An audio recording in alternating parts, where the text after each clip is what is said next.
Hi, everyone. This is Josh Jones with TLNT. Thank you for joining us for today's webinar, Creating Modern HR Strategies, presented by Anisa Deshpande. We hope you benefit from today's webinar. If you have any questions, please use the chat feature located at the bottom left corner of your screen. By the end of the day tomorrow, you will receive an email from us, which will include today's webinar recording and information containing HRCI and SHRM credits. Today's webinar has been brought to us by our friends at GEM, and we've got a brief video from them. My name is Steve, and I'm the CEO of GEM, formerly known as Zen Sourcer. I'm here to tell you a little bit about GEM. At a high level, GEM automates the manual, tedious work that goes into sourcing. You can think of us as replacing your tracking spreadsheets, reach out templates, and calendar reminders while tying together your LinkedIn, email, and ATS. Our core workflow allows you to source from LinkedIn in one click, find email, upload to your ATS, and reach out over email with automated follow-ups, all without ever leaving the LinkedIn tab.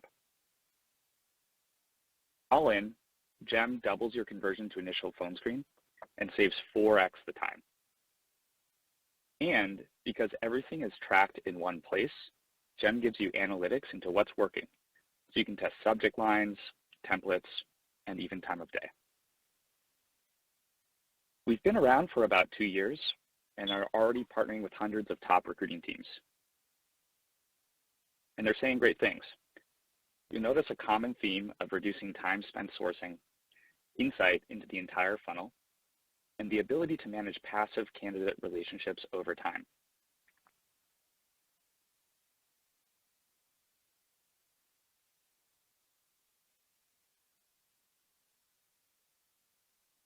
Anisa, it's a pleasure to have you here today. I'm going to hand this over to you. Thanks, Josh. Well, hi, everyone. I'm beyond ecstatic to be with you today talking about creating modern people strategies. So I want to start today with a hypothetical. What if one of the tech giants like Google or Amazon opened up an office in your town and started targeting talent in your industry? Would your top talent stay, or would they go? Does that sound like a crazy notion to you guys? Probably not, right? We all know that Google lets its employees spend up to 20% of their time cultivating their own ideas, so we don't really know what's going to come next from the tech giants. And the reality is that this has been happening for some time now. For example, a few years ago, the ABC network lost its most prolific producer, Shonda Rhimes, to Netflix. Even as far back as 2015, Uber opened up an office around the corner from Carnegie Mellon and recruited its entire robotics lab to work on self-driving cars. Now, do you think either ABC or Carnegie Mellon thought that their biggest talent threat would come from the tech industry? You see, I believe that every company is competing for talent against the tech giants, whether they know it or not. And if that weren't enough, we're facing a 50-year low in unemployment, a strong economy despite yesterday, and CEOs tell me every day that they're increasingly concerned that their companies don't have the right skills to achieve their business goals. So look, I'm not here to bum you out. I think every company can compete in these dynamic talent markets, and it's not going to take free food or ping pong tables. But it is going to take a unique people strategy grounded in your business that differentiates your company. And that's what we're going to talk about today. But before we get into this, let me share a little bit of my background. I have over 20 years of experience in HR, IT, finance, and strategy, including executive HR roles at AECOM, a Fortune 500 engineering and construction firm, and IndyMac Bank. Now, back in 2015, I launched my own people advisory services firm called LoGlab. And since then, we've been helping firms of all sizes create modern people strategies that grow revenue and create a place where people love to work. Now, Log means people in Hindi, so we like to consider ourselves a people lab. We've got a blog on our website that I'd love for you to check out, and we also have an online HR strategy bootcamp video course. I'll share more details about this at the end of the presentation. So I'm going to start today by talking a little bit about what I mean when I say modern HR. Then I'm going to share a framework for building a modern people strategy. We'll then put the framework into action, and I'll go through a case study for building a training strategy for a San Francisco startup with aggressive growth goals. Now, finally, I'll answer any questions you may have. And so let's get started. We'll start by taking a look at modern HR. As most of you know, traditional HR has a reputation for being compliance-based and disconnected from the business. Programs and services are focused on minimizing risk and ensuring the company complies with laws. Now, because the function is primarily reactive to changes in the compliance landscape, it tends to have a short-term focus, which prevents it from creating meaningful business impact.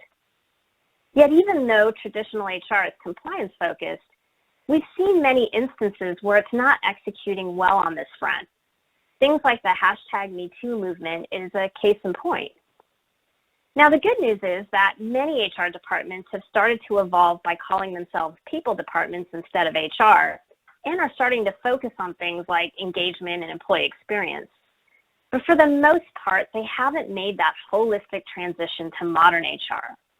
And the result of this is they're primarily viewed as operating as a cost center. Now, the challenge here is that when you operate as a cost center, you're a constant target for cost reductions, efficiency gains, and outsourcing, because companies are always looking to reduce costs from areas that aren't seen as being essential to the business. Now, traditional HR has a purpose. It keeps the company compliant. And don't get me wrong, compliance is very important, but it can no longer be the driving force and focus of HR in a modern organization. On the other hand, modern HR enables companies to thrive in these dynamic environments. Its primary focus is to achieve business goals and create a place where people love to work. This means that every program or service that HR provides, whether it's recruiting, development, training, or performance management, has a strong connection to the business and a focus on driving business outcomes. HR has a deep understanding of the business and is able to quickly assess the impacts of decisions on the people dimension. HR is proactive and gets ahead of trends by using data and analytics to help surface issues and resolve them. It has a long-term view and is thinking about what the company needs in the next 3 to 5 years, how it'll grow responsibly, and the overall impacts of its growth to the workforce and to society. And finally, HR has a unique and intentionally defined employee experience. This means that programs are simple and easy to use and designed from the employee and manager's point of view. Now, modern HR operates as a revenue enabler, and as a result, the function continues to attract investment to achieve business goals because it's viewed as being essential to the business. And guess what? By doing this the right way, modern HR ensures it remains compliant while helping the business grow. So let's talk about how we start to modernize HR. I like to use this 4-step framework to create a modern people strategy that's connected to business goals. Now, during the assess phase, you want to understand the business strategy and external market in detail to identify and prioritize opportunities and key trends. Once you have a full picture of the current state and opportunities, you then design unique solutions to increase value and achieve business goals. During the implement phase, you identify and prioritize the key initiatives and the costs required for implementation. And finally, you identify the metrics and analytics that you need to measure the success of the strategy during the evaluate phase. So we're going to go into each of these steps in a little bit more detail. During the assess phase, you want to make sure that you have a detailed understanding of the business goals, strategy, and external landscape to identify and prioritize opportunities and key trends. No pressure here, but this is a thing you have to get right. This is the foundation of your whole strategy. Now, knowing the lay of the land is critical to any strategy. If you don't understand this, you can't build programs relevant to your business goals. So the one challenge here is that HR tends to be focused inward on compliance versus looking at how they impact the business strategy. And this is what most often leads to programs and services that have no business relevance. So during this phase, I recommend that you ask a series of questions to help you understand the business goals, internal drivers, external landscape, and competitors. Now, I've included some sample questions on this slide, but it's by no means exhaustive. Ask anything that you think is relevant to help you understand the big picture. And make sure that you validate your findings with other functional leaders, operational leaders, and C-level leaders to ensure that you have a complete picture. Now, once you understand the lay of the land, it's time to start designing unique solutions that increase value. During the design phase, we'll come up with an HR vision, mission and goals, and programs and services to achieve the business goals. Now, when you lay out the strategy in these terms, it connects the strategy to the business goals and helps your leadership and organization understand what it is you're trying to achieve. Now, don't be afraid to make these lofty. You want to be fresh and different. But a few things to think about. First, strategies have to be unique and about increasing value. Doing what your competitors are doing is not a strategy. Just think about it. Why would a customer or candidate be attracted to you if you're doing the same thing as everyone else? Also remember that new and unique ideas take time for people to accept. The more unique your ideas are, the more pushback, feedback, and criticism you should expect. Now, don't get defensive. Use it to hone your idea. For example, how do you think people reacted to the idea of matching drivers with cars to people who needed rides through an app? Yet the majority of us use Uber or Lyft regularly now without giving it a second thought. The design is what makes your strategy unique, and so here are a few things to keep in mind when you're designing. Now, in my experience, the key to an effective strategy is never losing focus on the business goals. Just keep asking yourself, how will this help us achieve our business goals? Think about the best organizations you interact with outside of a work setting and those that leave you inspired and with the best feelings. This can be anything from schools and universities to camps, places of worship, clubs, even Trader Joe's. Then focus on what about these experiences made them unique. For example, one of my clients was experiencing high turnover during the employee's first year and asked me to help them rethink their onboarding process. Now, as we started brainstorming, we all related to how we adjusted to being new freshmen at college and what that process was like. So we decided to take inspiration from that and expand the onboarding to a first-year experience with multiple touch points throughout the year to ensure the new employees were acclimating and adjusting to their new environment. Now, not only did this cut down on first-year turnover, it also created a much more engaged employee from their first interaction with the company. Think about external usability trends. Everyone's used to mobile phone apps that are so intuitive they don't require training. Your mission is to make your programs and services that simple so the employees can intuitively use it. If it's not simple and easy to use, no one's going to use it. Also, ensure that programs and services seamlessly integrate into an employee's work experience to ensure adoption. Now, finally, make sure you stay focused on the what's in it for me to ensure that employees see the value of your programs and services and will quickly adopt them. Once you have your design, you want to think through the major components of implementation. Now, your goal at this point is to get these roughly right. This will be refined over time. The objective is to show your leadership that your strategy is more than ideas. First, you want to prioritize needs. Your goal here should be to demonstrate results as quickly as possible. Even if it's just a pilot to show value, you need to make sure you're tracking with your leadership and show early success. Your plan should tackle the needs that have the most value to the business goals to ensure business relevance. Then you want to quantify the cost and return on those investments. Now, in some cases, it may be helpful to quantify the cost of not doing something. For example, once we were trying to get a leadership development program funded, it cost us about $25,000 to put each leader through the program. Of course, our executives were concerned about the $25,000 cost.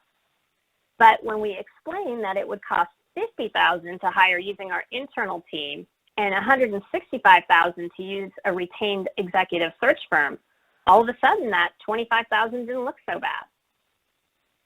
Now, I also recommend creating a maturity curve. We all know that big, audacious plans take time to implement. A maturity curve demonstrates how the function will mature over a period of time. And finally, identify the key initiatives that will be executed upon each year. Now, no need to make a laundry list here, just be sure to hit the key ones. Finally, you want to identify the metrics and analytics that you need to measure the success of the strategy. So first thing first, if it's not tied to business outcomes, it's not relevant. So if your goal is to grow revenue and you're not growing revenue, there's no way that you can consider your strategy a success. Now, I know this is scary for a lot of people. I'm often told that HR doesn't have control over revenue. But the reality is that revenue is a company-level metric, and everyone has to be held accountable. If you want to be a trusted advisor to your executives, you have to be willing to demonstrate this connection. And think about it this way. Finance has about as much direct control over revenue as HR does. And finance is definitely held accountable for revenue growth. They wouldn't be able to base their full performance on whether it reported financials accurately. Finance has to have skin in the game from a business performance perspective. HR needs to follow suit. So I have a few other suggestions about metrics on this slide. I would definitely base these on how you describe your maturity curve. But just a few words of caution. Now, be careful to limit the number of metrics you use. Only focus on the ones which are relevant to the business. Now, this doesn't mean that you don't need metrics to measure the service delivery of your HR team and optimize your function, but those are separate from your strategy. Also, don't use HR jargon when coming up with metrics. Make sure you use the language of the business to describe your metrics so everyone can understand what it is you're trying to do. This will also demonstrate that you're business focused. Okay, now that we've gone through the framework, it's time for us to put it into action. Here's our scenario. A cloud-based startup firm located in San Francisco, California has developed an innovative health management product for its consumers. The product has a loyal customer base that's growing rapidly. Now, the firm generates about $100 million in revenue and has 250 employees. The current leadership is the firm's founders. Now, the firm also has high customer satisfaction levels, which it prides itself on. The company is looking to grow 20% annually over the next 5 years and expand its customer base all across the U.S. It has to continue to deliver product innovations to grow its customer base. Now, one big challenge is leadership only wants to grow in San Francisco. Also, the organization has an inclusive culture which it wants to preserve as it grows. So we have a B2C company with some aggressive goals. With all of the headwinds in the talent market, it's time to look at the thing that's staring us in the face, training, and make it a critical function that drives business outcomes. So let's take a look at how we do this. So if you'll remember, our first step of the framework is to assess.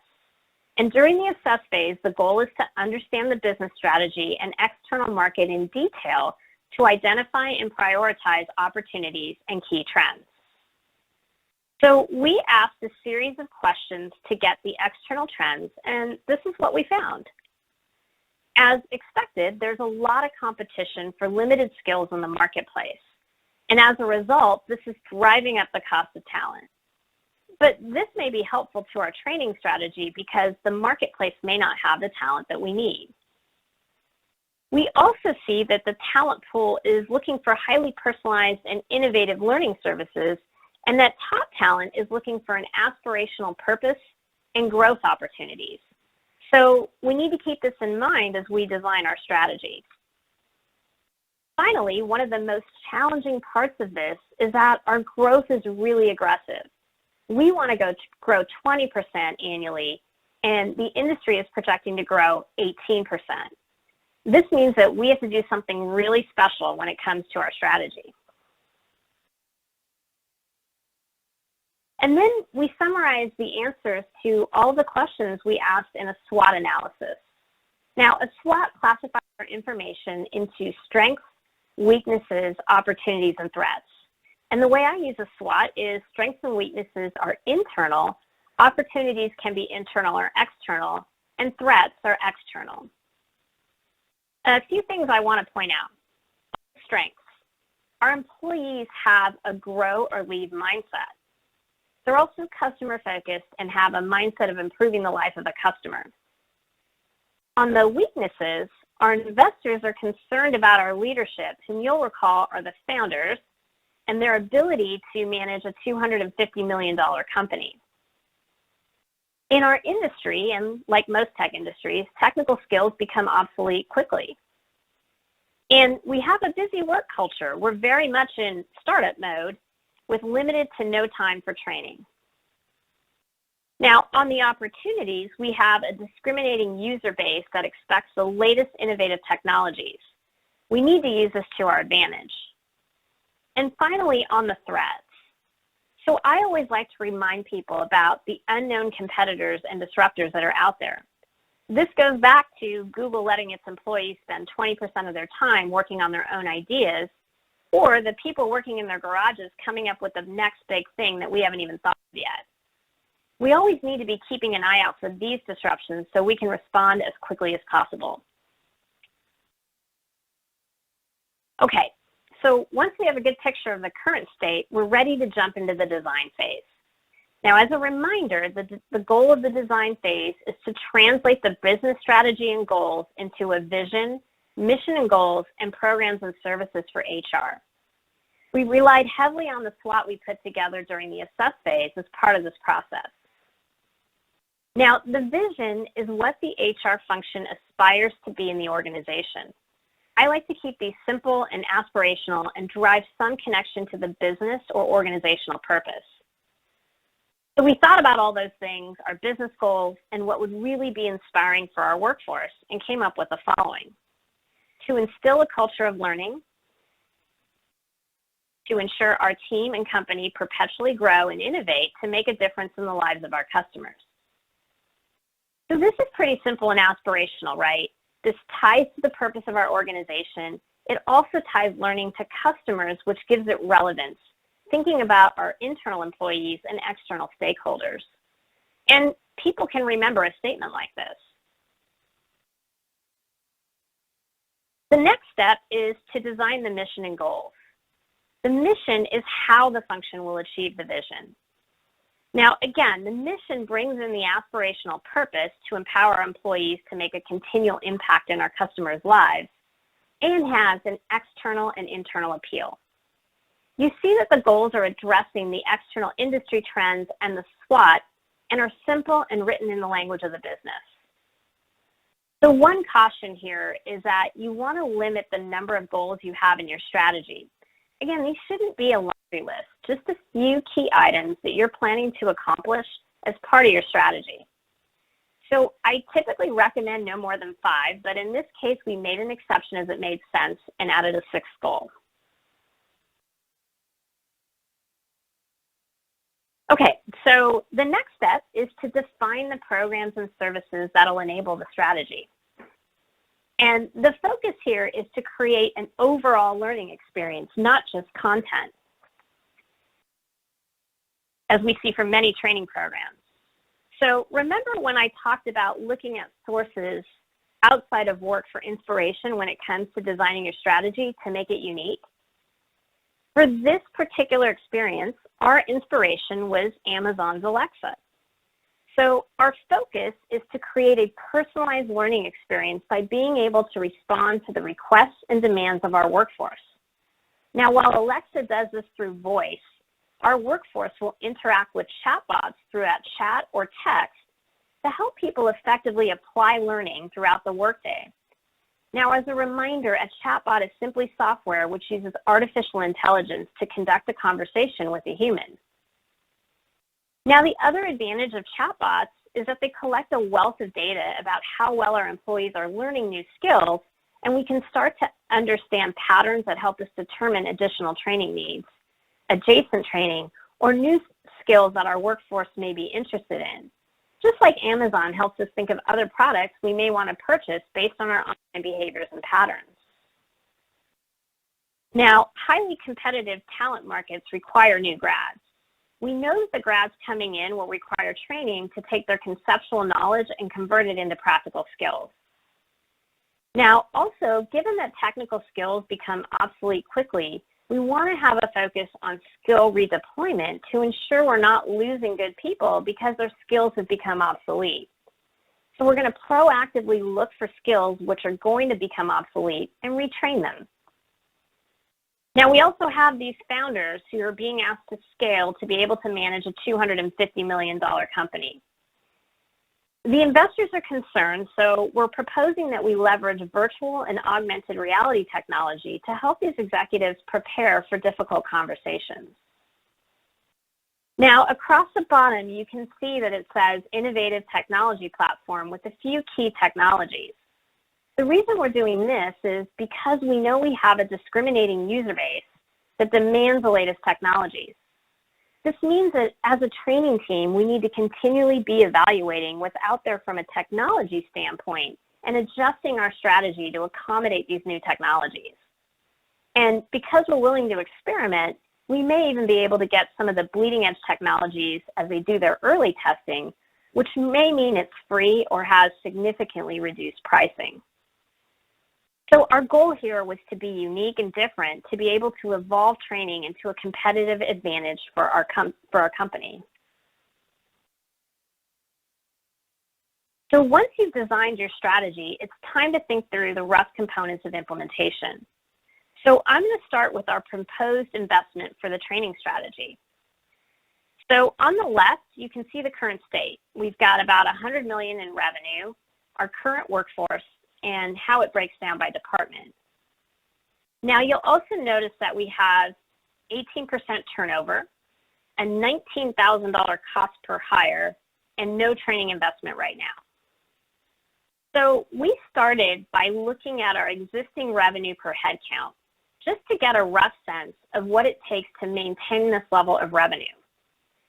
From there, we assumed that each year our workforce would need to grow to support the revenue growth, and we'd also need to do replacement hires for employees that leave the company. But we're not going to grow headcount at the same rate as our revenue. So we also factored in that we get more efficient as we grow, and we could achieve a 7% efficiency rate each year in our revenue per headcount. So using that, we were able to project what our workforce will look like as a $250 million revenue company. You can see the breakdown on the right. We project we're going to need about 447 employees to support $250 million in revenue. Now, with all of the programs we're putting in place, we also factored in that our turnover would reduce about 10% each year. So we're proposing that we'll reinvest 75% of the savings from annual turnover from our baseline rate in 2019 each year into our training program. So when we do the math on that, that would actually yield about $1.4 million. So for a company of our size, that'd be pretty helpful for us to deliver on the proposed model of our strategy.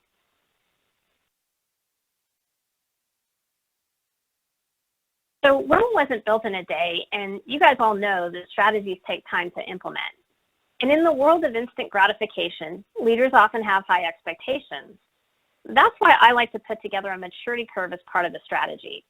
Now, a maturity curve demonstrates how the function will evolve over time and achieve the vision. You can set whatever time frame makes sense, but keep in mind this has to be realistic and achievable. A maturity curve is also a great tool to negotiate with your leaders on funding levels. If your CEO decides not to invest in your full year ask, then let him know how the strategy will be impacted based on the investment levels. This is a great way to do this in an objective manner, and since your strategy is tied to achieving the business goals, you can also frame your conversation in terms of the business risk to achieving these goals. Now, the last thing we want to do in the implement phase is to think through some of the key initiatives that we'll need to enable our strategy. You can see that we've called out a few things we'll need to do each year. These are pretty high level at this point and will change as we learn more about how much investment and resources are available to us. At this point, again, we're just thinking through the rough components of implementation, and it's absolutely okay to say TBD if you don't know at year 2 and year 3. Okay, so finally, I want to touch on the metrics we use to measure the performance of our strategy. Now, I know it's scary, but the #1 measurement of our success is whether the company is achieving its business goals. If this isn't happening, our strategy isn't effective. So under performance, we're using the same metrics as the entire company. Now, we want to make sure that our workforce is able to use the new skills which they're developing. One of the benefits of chatbot is they capture all kinds of data through their interactions with the employee, the same way Alexa or Siri capture information about their users. So we're going to use this data to understand learning effectiveness. We'll also evaluate our employees' performance in new skills. We want to make sure that we're deploying skills at a rate that's enabling our business. So we're using a few measures here. Time to deploy new skills means that we're getting people productive as efficiently as possible. Now, we also want to look at the impact of skill deployment to customer growth and ensure that they're scaling accordingly. This is to make sure that we're able to provide the right customer service levels as we grow, and that our training strategy is not holding up our growth rate because we can't deploy the right skills in time. And experience is such an important piece of this. We want to make sure we're measuring turnover of the people we didn't want to leave our organization. We also want to look at Glassdoor, as this is what people say about us. We want to outshine our competitors here, and this is a great way for us to see how we're doing. Finally, our engagement scores also help us ensure our training strategy is creating the right stickiness. Remember, you want to keep these to a handful of metrics that are relevant to the business. It's not intended to be a laundry list. You can always have more individual metrics, and you should at a training function level to optimize your function. Okay, so as I mentioned earlier, we have an online video course on building an HR strategy on Udemy. Now, this boot camp guides you through building a modern human resources strategy to achieve business goals. We actually use the same framework, but we go into more detail. And the case study is to build the overall HR strategy for the same San Francisco company. I go through that case study as an example and give you assignments at each step to guide you to building your own HR strategy based on your own business goals, so you can ensure that your company is positioned for long-term success. At the end of the course, you have a draft HR strategy that's ready to validate with your leaders. So the course is usually on sale on Udemy. If you're interested in learning more, please email me and I'll send you a link. Okay, so I know I covered a lot of information. I hope you found this helpful. I'm happy to answer any questions about this. And with that, thank you for your time, and let's open it up.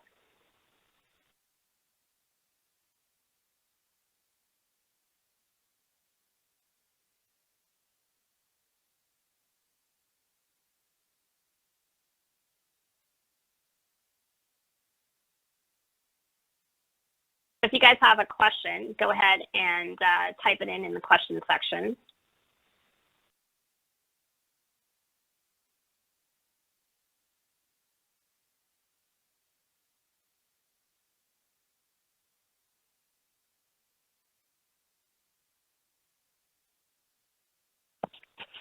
Hey, this is Josh. I'm just going to chime in. It looks like we might not have any questions.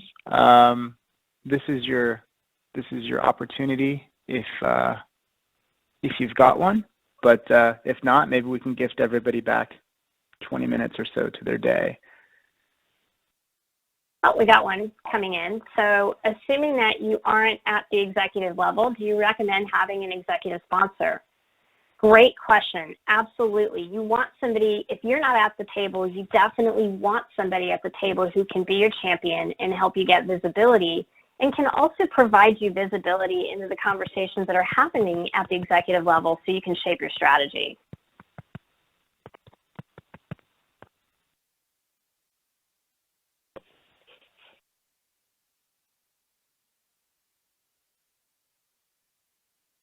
All right. Well, I think that's all the questions that we have. Just a reminder that tomorrow, everybody on the call will receive an email that will contain HRCI and SHRM credits. And then if anybody thinks of a question, maybe after we've ended the webinar, we're both pretty easy to find. So please feel free to reach out. Anissa, thank you so much for putting together this presentation. It was awesome, as always. And another big thank you to Jim for making this content possible. If you've never checked out their services, please visit their website today. And if you want to schedule a call with them, they're very easy to get a hold of as well.